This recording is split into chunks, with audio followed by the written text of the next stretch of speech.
ಮೈಸೂರಿನಲ್ಲಿ ಚಾಕು ಇರಿತಕ್ಕೆ ಒಳಗಾಗಿದ್ದಾಳೆ ಶಿಕ್ಷಕಿ. ಆಕೆ ಸಾವನ್ನ ಅಪ್ಪಿದ್ದಾಳೆ. ಜೆಎಸ್ಎಸ್ ಆಸ್ಪತ್ರೆಯಲ್ಲಿ ಚಿಕಿತ್ಸೆ ಫಲಿಸದೆ 37 ವರ್ಷದ ಪೂರ್ಣಿಮಾ ಕೊನೆಯುಸಿರೆಳೆದಿದ್ದಾರೆ. ನಿನ್ನೆ ಪ್ರಿಯಕರನಿಂದ ಚಾಕು ಇರಿತಕ್ಕೆ ಒಳಗಾಗಿದ್ರು ಪೂರ್ಣಿಮಾ. ಈಕೆ ಶಿಕ್ಷಕಿ. ಚಾಕು ಇರಿದು ಪರಾರಿಯಾಗಿದ್ದ ಹಂತಕ ನೇರವಾಗಿ ಈಗ ಆಕೆ ಕೊನೆಯುಸಿರೆಳೆದಿದ್ದಾಳೆ. ಆರೋಪಿಯನ್ನ ಕೂಡ ಅರೆಸ್ಟ್ ಮಾಡಿದ್ದಾರೆ ಪೊಲೀಸರು.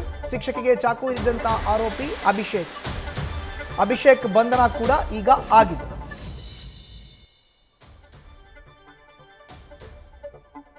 ನಿನ್ನೆ ಮೈಸೂರಿನಲ್ಲಿ ನಡೆದಂತ ಚಾಕು ಇರಿತ ಪ್ರಕರಣ ಇದು.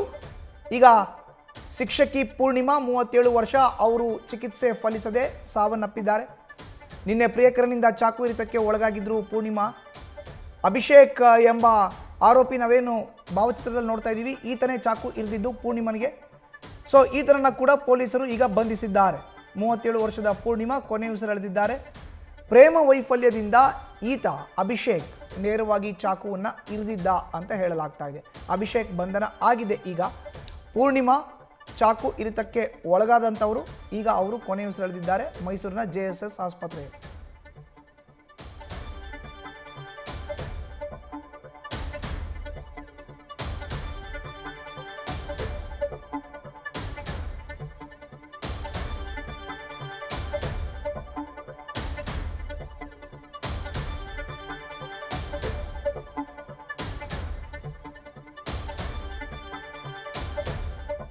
ನಿನ್ನೆ ಮೈಸೂರಿನಲ್ಲಿ ನಡೆದಂಥ ಘಟನೆ ಇದು. ನೇರವಾಗಿ ಅಭಿಷೇಕ್ ಪೂರ್ಣಿಮನಿಗೆ ಚಾಕುವಿಂದ ಇರಿದಿರ್ತಾನೆ.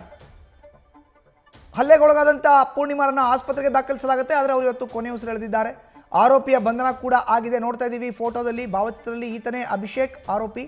ಚಾಕುವಿನಿಂದ ಇರಿದಿದ್ದು ಜೆಎಸ್ಎಸ್ ಆಸ್ಪತ್ರೆಯಲ್ಲಿ ಚಿಕಿತ್ಸೆ ಫಲಿಸದೆ ಪೂರ್ಣಿಮಾ ಕೊನೆಯುಸಿರೆಳೆದಿದ್ದಾರೆ. ನ್ಯೂಸ್ ಫಸ್ಟ್, ನಿರ್ಭೀತಿಯಿಂದ ನಿಮ್ಮ ಪರವಾಗಿ.